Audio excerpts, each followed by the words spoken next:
E rere ana ngā māharahara I waenga I ētahi kaiako I te ranga e kura ko hunga hunga I ētahi panonitanga hou, mā reira e whakakorea atu ai te here kia whai tohu mātauranga tike tike ngā kaiako whakahaere.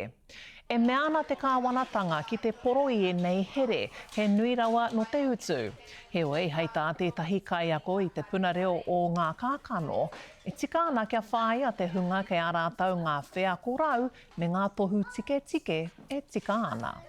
Ena ka pirangi tātou kia tiaki I ngā tamariki, me tiaki I ngā kaiako.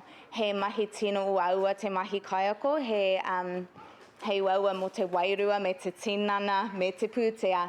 Nō reira, mena ka noho ngā kaiako ki roto I tēnei mahi mo te wāroa, ka haere ki te whare wānanga, ka pirangi ki te ako tonu ki a piki ake ai ngā pūkinga.